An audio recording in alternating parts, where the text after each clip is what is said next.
My name's Paul Schramm, electronics technician, first class, submarine qualified. I went to my first boat, which was the USS Sterlet out of Pearl Harbor. It was in dry dock, and first thing you got to do on there is qualify. It was hard to qualify being in dry dock. And being a seaman and an ET, they already had ETs on there, so I went to the deck gang. We got out of yards. We had a lot of stuff, a lot of training going on. Being on a deck gang, you were on the anchor detail coming in and out, which was a really fun experience. Well, when you leave the dock, you make sure the lines come over and they're stored. And once you get out to sea, of course, then you secure the anchor detail.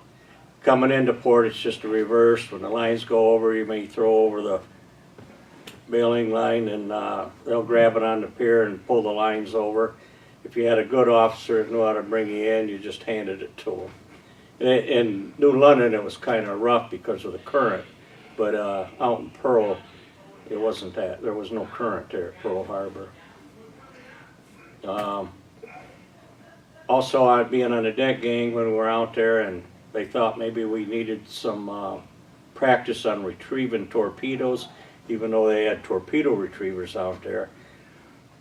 I actually retrieved a torpedo out at sea, because you can do that. Let's say, I don't know, you were out and you fired a torpedo and it didn't go off or surfaced or something. If you wanted to retrieve that, you could do that. So we did that out at sea, and that was an experience. Also, I was lucky to mess cook for 2 weeks. When I did that, we snorkeled for 2 weeks. Up at 4 o'clock in the morning, you may get a cat nap up till midnight.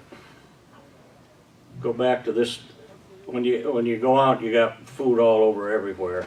And mess cooks tell you where to go. You got the stuff and brought it back to them. Made sure there was coffee.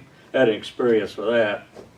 First time I was on the boat mess cooking, the cop, chief of the boat, said, when's the last time you made coffee?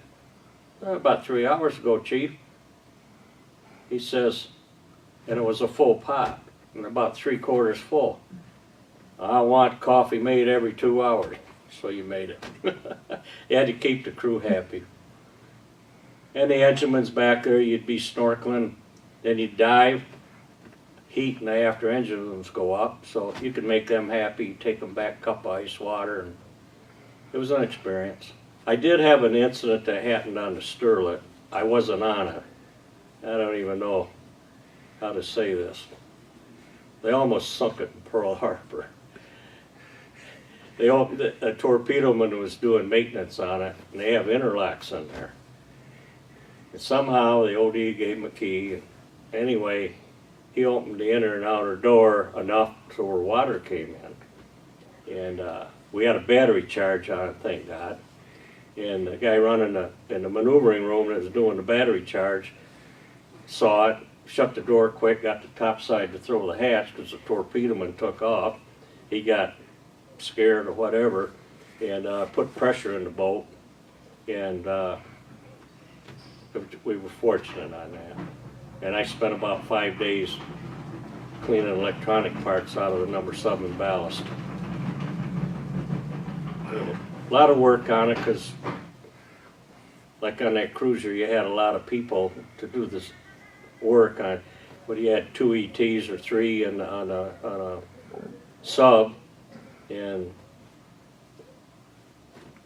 you just, you know, you were always working on something, it seemed like. I got off to Sterlet to go to school, another school. Well, first off, I would try to get qualified out there in a short time, and I even got my qual book at home today, especially the air system. For some reason, this guy wouldn't sign me off. I went to Cobb, he says, he's in charge. Well, make a long story short, I didn't get signed off. But I did run into this second class engineman in Rota, Spain when I was stationed. He was still second class and I was first class. So, hey,